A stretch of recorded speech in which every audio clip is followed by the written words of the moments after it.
Thank you for tuning into the Crypto channel. My name is Dan Espi, and let's get into it. So right now, from what I've seen all over social media, the talk in the XRP community is that Ripple is at Swift's CBOS conference, and that possibly, since they are demonstrating a payment example using their technology, that Swift is definitely going to be adopting Ripple for their payments, cross-border payments, and being integrated into their APIs. Now, as great as that sounds, I am unfortunately not jumping on that bandwagon. Now, I have a lot of information that could possibly steer us to look the other way. Again, and this is just my opinion. Right now, there is nothing official out there, but I have taken the clues from what I've come across officially from Swift and apply that to what I think they may be possibly talking about. So yes, Ripple is at the Swift CBOS conference.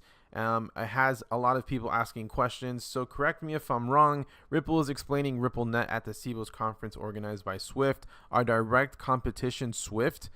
And of course, we can also see here Ripple is there, Royal Bank of Canada, which is also a Ripple partner. Santander, of course, is also another Ripple partner. So again, you know, there's a lot of good Ripple faces at the conference, and yes, they are demonstrating the Ripple API and what it can do and what it can bring to the table. However, a video that came out from Kevin Johnson, who is the head of InnoTribe at Swift, prior to CBOS launching and going live, they put out this video. So let's quickly watch what he has to say on this video. Google have massive platforms with huge amounts of power and control, to a model where individuals control their own data at the edges of the ecosystem, and what that means for financial services. Day two, we're going to look at quantum computing. Not just looking at this from the encryption angle, which is what's currently being talked about, but really trying to understand what's coming next. If we really understand quantum computing and the power that it can bring to the industry, what are the capabilities and the practical applications of quantum computing that we can take and learn from? Day three is going to be about the interconnectedness of everything and the future of artificial intelligence. We're going to look at contextual banking within the scope of the Future of Money session. But in the afternoon, we're actually going to look at what happens when the deep neural nets that are around today have actually been going for 12 years. Those three things together, the data that's provided by decentralization, the processing power from quantum computing, and the decision-making power of artificial intelligence, combined have the power to make a radical shift forward, both for the industry and for society as a whole. All right, so there you have it, quantum computing and AI. So how many quantum computers exist in 2018? Gate-based quantum computings, IBM, University of Bristol Center for Quantum Computing and Communication Technology, University of New South Wales, University of Science and Technology.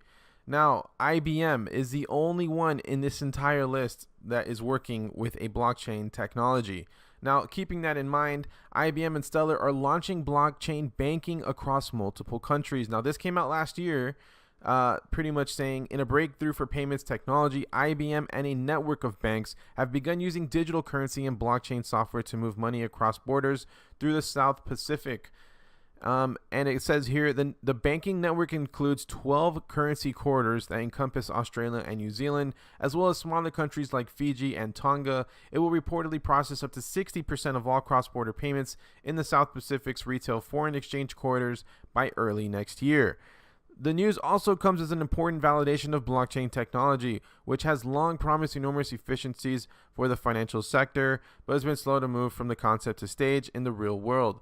So again, who has a quantum computer? Who has a quantum computer and a blockchain that they're working with? And finally, IBM to demo blockchain-based payment system at CBOS. This came out September 4th. IBM is preparing to demonstrate a blockchain-based alternative payment system to international banking representatives attending the annual Swift Operations Conference in October in Sydney. IBM's blockchain WorldWire aims to provide banks with the means to simultaneously clear and settle near real-time payment transaction across borders, competing with both Swift and Ripple's xRapid payments rail. So there you have it, guys. You know, again, another big player. Now, again, he was talking about quantum computing, AI, and blockchain pretty much in a nutshell. That is what they are looking at heading into 2030 as a possible solution to look back on how to get to that point. And again, the only partner working in quantum computing and also in blockchain is IBM, and that obviously points us to Stellar. So again, I am not going to say that Swift can't use Ripple. I'm not going to say that Swift won't use Stellar. However, I am just also putting out there some other information that is also pretty much kind of what's being put out there with Ripple. Now, again, there is a lot of speculation going around on this, and right now this is exactly what this is. No one really knows which way Swift is going to go with their direction in the future. All we can hope for is that they do eventually adapt into hopefully a Ripple solution. But given some of the words that was given here, I already think they're taking a serious look at IBM and quantum computers and any technology surrounding that. And again, right now, who is leading that race is IBM and Stellar. So we will just wait. We will just have to wait and see pretty much what comes out of that.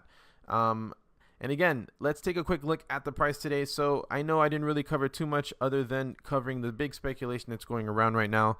But real quick, it looks like we are getting a little bit of positive momentum in the 4-hour chart here. Let's take a quick look at the 1-week chart.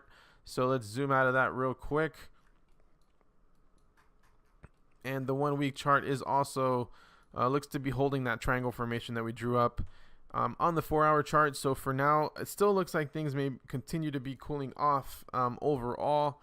But for the time being, we are finding a little bit of support, and we will definitely be watching that as the week progresses. But again, we still run the risk of possibly seeing further consolidation, and we also run the risk of possibly seeing XRapid being utilized at any given moment. So we'll see how things go in the near-term future as we get more and more use cases added to Ripple's solution here, XRapid.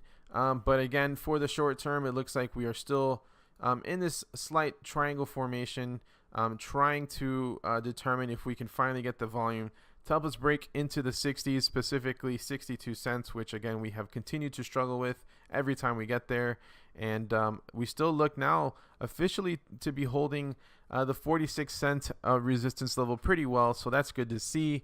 But ultimately, I still think if we were to see anything drop, we will still look towards 42 cents to hold and hopefully continuing to retest new highs. But for the time being, things are somewhat calming down, slowing down a little bit, and that is pretty much where we are today. So again, thank you for everyone following me on Twitter and also on YouTube.